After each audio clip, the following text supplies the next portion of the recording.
Vivemos em uma época em que tudo grita. O feed atualiza sozinho, as notificações interrompem conversas, os vídeos vêm com legenda, corte rápido, música de fundo, edição frenética. Vivemos o tempo da atenção sequestrada. E no meio disso tudo, o tédio, essa velha sensação de nada acontecer que parece ter perdido seu lugar no tempo. Culturalmente, o tédio é visto como um mal-estar, uma falha de produtividade, um atraso de vida, mas essa visão empobrecida ignora o que a própria estrutura do tédio revela: um espaço de suspensão da vida, de esvaziamento, de encontro com o tempo em seu estado bruto. O tédio não é ausência, mas presença demais de si mesmo.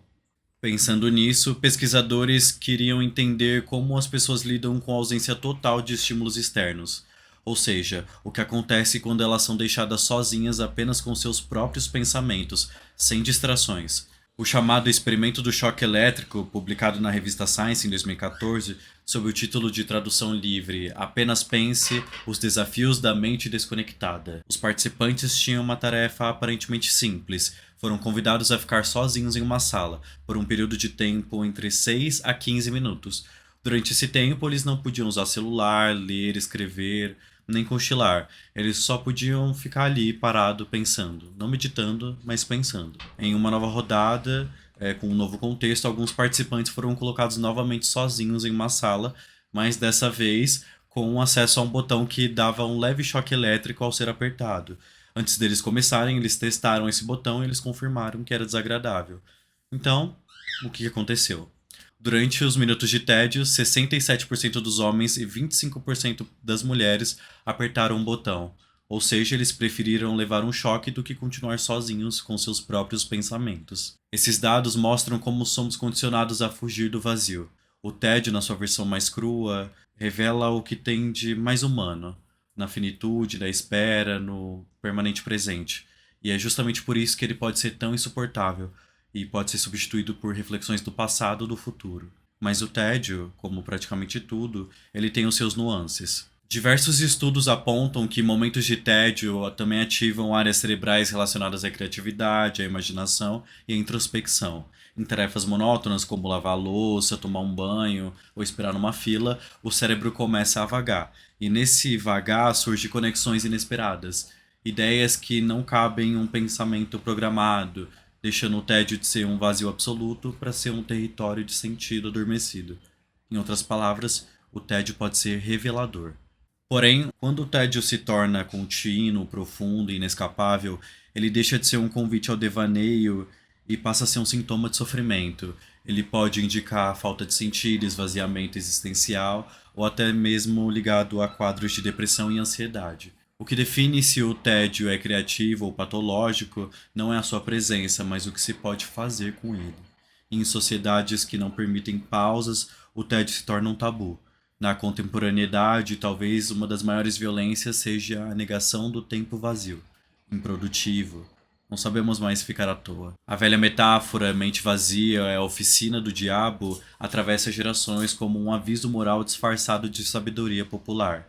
Não fique parado, não pense demais, não deixe sua cabeça desocupada, pois algo perigoso pode brotar daí.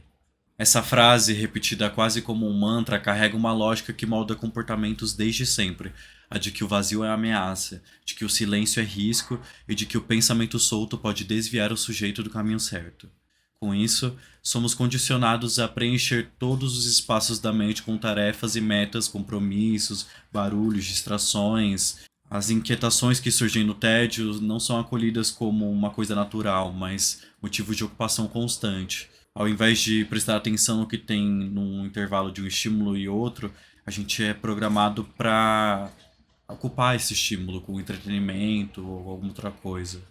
Essa ideia, enraizada na cultura do fazer, transforma o repouso mental em culpa e o esvaziamento em perigo, quando na verdade é justamente nesse terreno desacelerado que poderiam nascer as reflexões mais profundas, os questionamentos mais importantes e as criações mais genuínas. Como uma mercadoria, o tédio, esse estado de pausa entre estímulos, foi capturado pelas redes sociais e transformado em um recurso explorável, talvez o mais explorável de todos nos últimos tempos. Não se trata mais apenas de preencher o tempo ocioso ou fugir de um pensamento importante com distrações, mas de explorar a própria condição humana no seu momento mais vulnerável. Quando o desejo por algo não nomeado encontra promessa de alívio no próximo scroll, no próximo story, no próximo vídeo.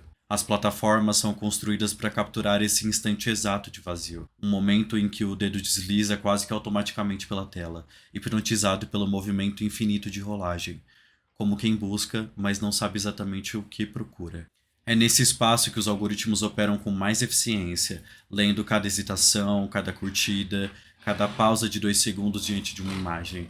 E assim, o tédio deixa de ser apenas uma condição existencial e passa a ser uma janela comercial, uma brecha emocional por onde se infiltra o mercado de dados. Do mais banal ao mais íntimo, tudo é monitorado, tudo é processado e devolvido como conteúdo produzido sob medida, preparado para manter você preso, com a dopamina sempre continuando. Mas além do consumo, o tédio é também matéria-prima para outra engrenagem, a criação de conflito. No vazio do tempo, a indignação programada entra em cena. O tédio, então, é preenchido com polêmicas fabricadas, debates inflamados e indignações instantâneas que mantêm o usuário em estado constante de vigilância emocional. A cada rolagem surge um inimigo, uma causa, um ataque, um exagero. Assim, o TED, que poderia ser espaço de escuta ou de criação, é usado e transformado como palco de discussões efêmeras, não pela verdade que revelam, mas pelo engajamento que geram. Nesse cenário, o tédio não é superado, ele é cultivado, canalizado e monetizado, operando como um motor silencioso que se retroalimenta do próprio vazio que ajuda ele a se manter. Mas e você? O que quer fazer com o seu tédio?